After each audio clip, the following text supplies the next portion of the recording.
Welcome to the Disney Wedding Podcast. This show is brought to you by Carrie Hayward's Fairy Tale Weddings Guide, the only guidebook and bridal organizer tailored exclusively to Disney's fairy tale weddings at Walt Disney World. I'm Carrie Hayward, and each week I feature Disney wedding updates, money-saving tips, and interviews with wedding vendors and real Disney couples. I also cover honeymoons, anniversaries, and engagements at the Disney parks and resorts. Join me now as the Disney Wedding Podcast celebrates romance at Disney destinations.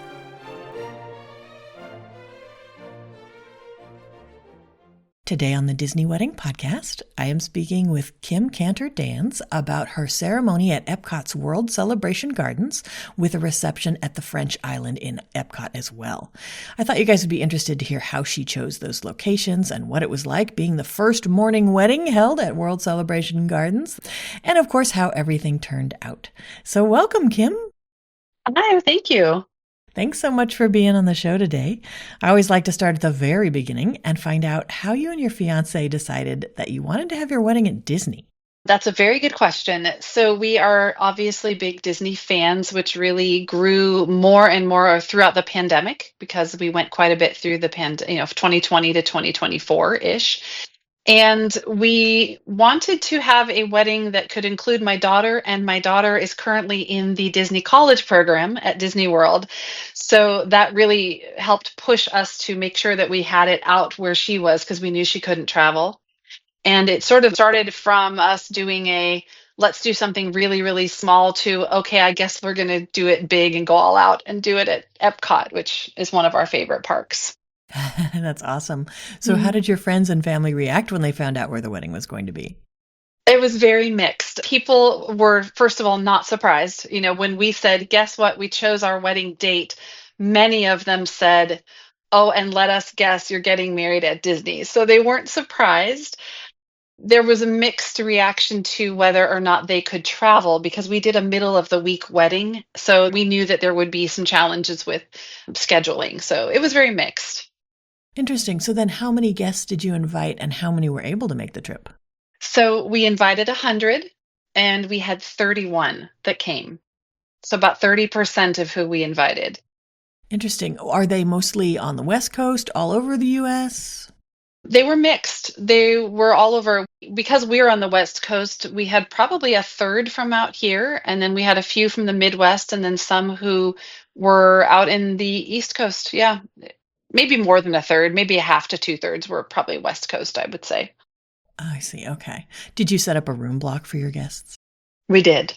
We chose Pop Century, Boardwalk Inn, and Art of Animation. We did those three because our wedding is at EPCOT and because we wanted everyone to be sort of on the EPCOT side of the Disney World resorts for ease of getting around and transportation. We just wanted it all right there for everyone's ease, basically. Okay, great. Now, you mentioned you had a midweek wedding. How did you choose a midweek date and the time of day? We chose our date 100% on date. So we wanted to get married on 2/5/25 because we liked the 25/25, and that fell on a Wednesday. That's how we picked it. And I take it time of day was dictated by wanting to use World Celebration Gardens? It was. We had the option of before park opening or evening after park closing. Got it. So then you chose morning. What time was your ceremony? We chose morning because we thought, oh, we're morning people. That seems like a good idea until we realized later that means you have to start getting ready the night before. So that was definitely interesting. But our wedding ceremony was at 6 a.m. I see. Okay. So now how did you choose World Celebration Gardens for your ceremony? And then how did you choose your reception venue? We knew that EPCOT was our first choice for parks because it's the park that we end up spending the most time in when we go to Disney World. When we looked at the different options, actually one of the first choices we had was the Isola in Italy. We liked that option. And the World Showcase Gardens was also a close contender, and it hadn't been used yet, so it was brand new. When we ended up looking around, there were some minimums that had to be met for the Isola that we weren't going to meet in terms of the guest count. And then we visited World Showcase Gardens. We walked the area and we fell in love. We knew that we'd have Spaceship Earth right behind us. Everything was going to be illuminated. We knew we would be one of the first people to be married there, and all of those things appealed to us. That's interesting. So then, were there any restrictions or things that other couples who might want to use this new venue should know about? That's a very good question. I don't recall restrictions other than, of course, the having to be early in the morning or late in the evening because you have to be there before opening or after closing. But no, there weren't any restrictions for the space that I can recall. That's great. So nothing where you asked to do something and they were like, oh no, we can't do it there. No, no. And so then you chose Terrace de Fleurs because it was the right size for your group? Yes, for us, budget was also a concern and a consideration. So we looked around at what areas would be outside. We wanted to be outside in the theme park. We wanted to give everyone that full experience of being there before park hours and then watching the park open and getting to hear sort of the sights and the sounds of the sunrise and the music and everything. And yeah, that was a perfect spot for our size of our group and for our budget, and it ended up being perfect. That's awesome. What did you guys do for entertainment since you can't have amplified entertainment outdoors when the park is open? So our timeline ended up being skewed due to a little bit of a challenge in the beginning, which I can tell you about later. So we didn't hire any entertainers. We looked into, there are caricature artists you can have come to the reception. There are the silhouette artists you can have come. We did have Mickey and Minnie come, which was great. I actually did that as a surprise for my husband and the guests, so he didn't even know that Mickey and Minnie were coming. That was really fun. They showed up right at the beginning of the reception before the park opened. And then we played games. We had two games that we played, which ended up being fantastic and really funny. That's interesting. Okay, so then did you choose any special outfits for Mickey and Minnie? We did. We picked the gray, and I don't know the official words, but Minnie was wearing sort of a rose-colored gown, and Mickey had on the gray outfit because those sort of matched what we had with our wine color, pink color theme of our flowers and our bridesmaids. Ah, that's awesome. And what kinds of games did you play? We played two games. We did one, which is a crepe paper game. So we had 8 rolls of crepe paper. We chose 8 people at random. And basically, the first person to unroll the crepe paper roll wins, which was very funny to watch. And the second game we played, which a lot of people play, is called the shoe game, but we modified it. So with the shoe game, both bride and groom hold one of each person's shoes. So for example, I held one of my shoes and one of his shoes in my hand. Somebody will ask you a question, and then they'll ask you, for example, who was the first to say I love you? And each one of you raises the shoe that you think did it first. But what we decided to do was we decided to play the game as let's see who knows the couple best. So we had all of the guests stand in front of us in a group, and we had someone ask the question. And before we answered the question, you had to pick a side, bride or groom, who you thought did that. And then we revealed our answers. And if we were split on who did what first, we would debate until we had a winner of who actually answered that question. We came to a consensus.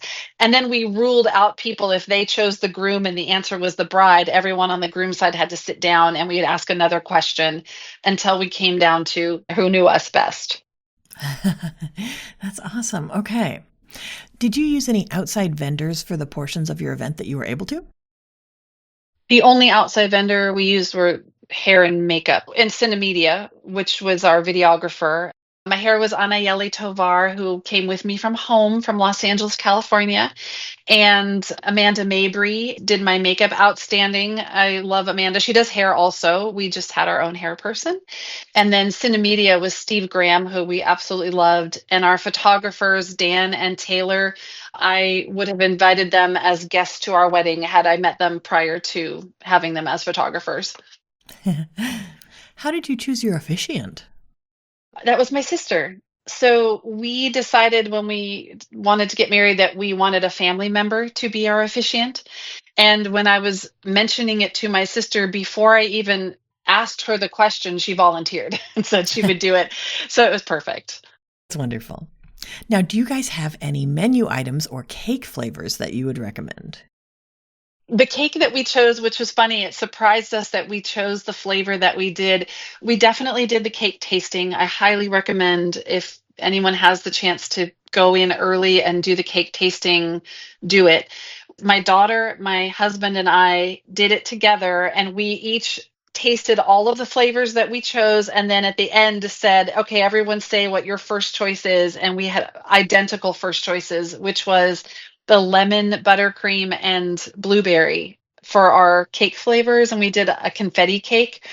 And it surprised us because we thought for sure we would choose a chocolate cake because we love chocolate, and ended up loving a more light flavored, almost like a coffee cake because it was a breakfast reception. So it worked out perfectly. That's awesome. Any breakfast items on the menu that you would recommend? So many. There was a kale salad, there was a farro salad that I loved. I'm a vegetarian. I was one of three vegetarians at the wedding. We did chicken and waffles, and we also did a vegetarian slash vegan chicken and waffle option, which was great because I got to enjoy it as well. Gosh, everything. Everyone loved the potatoes, and I'm sorry I can't remember what kind they were. I want to say they were some sort of a au gratin potato, and everyone said they were their favorite menu item. That's great. Did you guys add a dessert party or a welcome party or any other kind of event around your day? We did not add either of those because we got married on a Wednesday. We wanted to take our wedding party out for a special dinner, sort of like a rehearsal dinner, but where we wanted to take them was closed on Monday and Tuesday. So the night after the wedding, on Wednesday night after the wedding, we took everyone to the Hoop-de-Doo musical review.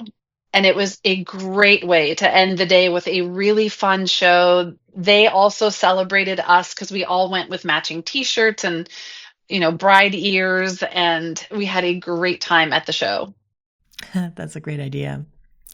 Can you give my listeners a timeline of how the wedding day all fit together? Yes, so this is where our snafu came into play that I mentioned earlier.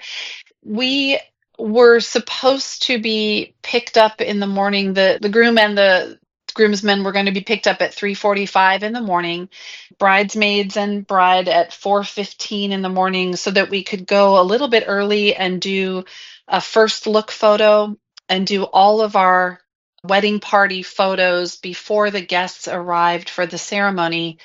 And unfortunately, we had a transportation issue, and the transportation was not on time. And there were all kinds of issues with that I won't go into the details, but there were a lot of issues with transportation. So our timeline ended up being condensed dramatically, and we weren't able to do all of our photos. We were able to do a first look. So I did a first look with my dad, and then I did a first look with my husband. And we did request to do our first look photo over at Tefiti, which is over at the Moana Journey into Water area. So we were able to do that. Unfortunately, we had to cut out the remainder of our photos in that space and do them in our reception area. So our original timeline of starting our ceremony at 6, I believe we didn't start the ceremony until closer to 6:30. We had to clear the space by 7 a.m. So we did a ceremony. We did a quick bubble exit with our bridal party, and then went straight over to the reception and did our guest photos in that space. After the guest photos, we did, let's see, some food. Then we did some toasts and cake cutting. And then we finished our meal and played our games. Got it. Okay. So out of all of this, what ended up being your favorite memory of your wedding day? Oh, that's such a great question. There's so much.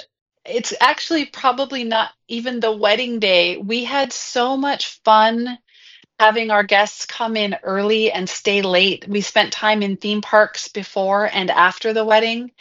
And then it made everything, it was sort of like the wedding was an extension of this amazing week with all of our friends and family. And I will say, getting ready in the morning with my matron of honor, with my daughter, with my sister, with my now niece, that was so much fun, the getting ready part. And we did love our first look. That was really, really special. When you guys were planning, what were some of the most important aspects of the event where you focused your attention or your budget? Well, budget was one, which we knew no matter what we planned would be would go over. So budget was important to us, and it really did help us actually streamline when options came up to, let's say, add additional food items to the menu. We looked at places where we said what's most important, and it ended up being photography and videography, because we knew that those would help us kind of relive and have the lasting memories later, and that's where we focus more of our attention. Okay. Were there any aspects that were less important where you saved your money or just your effort? Like extra food items. When we went to the food tasting, the menu tasting, which I also highly recommend if anyone can go in and do the menu tasting, there was so much good food and we wanted everything. And when it came down to it, we realized there's only so much a person can eat in one period of time. And we just wanted to keep it at a level that made sense for us financially. And then also just we didn't want to waste anything. We knew that we didn't want to waste food. That's great. Did anything go wrong or not turn out like you expected? You mentioned the transportation. hmm Yeah, and it was unfortunate. We knew that this was definitely a one-off situation because we love the transportation company. We've used them so much before. It just didn't go well. And to the point where they actually reached out almost immediately that day to our planner, who reached out to us to let us know how deeply sorry they were. And they did offer to make amends in some different ways, and were very, very generous and gracious in taking care of making amends. It was unfortunate because we know that we lost photography time and videography time in that space with the great spaceship Earth behind us, which is what we really wanted. So we can't really get that back, but we had such a great time with our guests. We knew we got some great photography over in the reception space instead. Okay. Was there anything that seemed like a big deal beforehand or you were worried about and then it turned out not to be a big deal? I am a planner, and I like to know what's going on at all times with all things. And so having somebody else be in charge of all of the things, I think it wasn't one thing. It was just I really wanted to make sure I understood what was going on and stayed on top of things. So we did plan several calls with each person. I had 2 calls with photographers, 2 calls with videographers, multiple calls with our planner, a couple of calls with floral and decor. And it wasn't so much that I thought things would go wrong, it's that I just wanted to make sure ahead of time I knew what was happening so I wouldn't be surprised when I got there. That's a great idea. Is there anything you would have done differently knowing what you know now? Probably not worry so much because the Disney team is so good about taking care of all of the details. I think I would have asked more questions early on. Felt like as things came to me, sometimes I waited to ask the questions and sometimes a little bit late. And I would have asked a lot more questions early on. I think asking, can I do this? Can I do this? Never rule anything out. The worst thing that can happen is they'll say no, but the best thing is that they'll say yes sometimes. So I think I would have asked probably some more questions early on to rule things out or include things I didn't know about till very, very late in the game. Okay. Do you have any other tips or advice for future Disney couples? Oh, one of my friends gave me the best piece of advice. She used to be a wedding planner. She said, make sure you make a list of all of the photos you want to get at the wedding and give that list to your photographers and your videographer ahead of time, because it's so easy in the moment to get busy at the wedding that you miss a photo with somebody who's there that you really wanted. So we did. I went through and made a list of all of the combinations of all of the families and all of the people. And it made it so easy at the reception for our photographers with that list to just call out people's names and get every photo that we wanted. So I'm very grateful for that. That is, I would say, don't miss out on having your list ready to go. The other thing that someone suggested, which was great, was to create a shared mailbox for me and my husband that is just for wedding stuff. So we created an email address with both of our last names and our wedding date in the email. And then we used that for absolutely every single piece of the planning. And it kept it in one location where we couldn't lose it. It wasn't going to get lost in our personal emails. And we both could go back and reference it in that shared mailbox. That was hugely helpful. That's a great idea. Well, Kim, I think you've offered a lot of great tips and ideas for anyone who's interested in getting married or having a vow renewal at Disney, and I appreciate your taking the time. Thank you so much. This was really fun. That's our show for today. I'm your host, Carrie Hayward, inviting you to join me again next week for another episode of the Disney Wedding Podcast. Past shows and tons of photos for each episode are available on my website, DisneyWeddingPodcast.com, or listen in your favorite podcast app. And for instant answers to all your Walt Disney World wedding questions, check out Carrie Hayward's Fairy Tale Weddings Guide, available as an interactive ebook with continual free updates at fairytaleweddingsguide.com.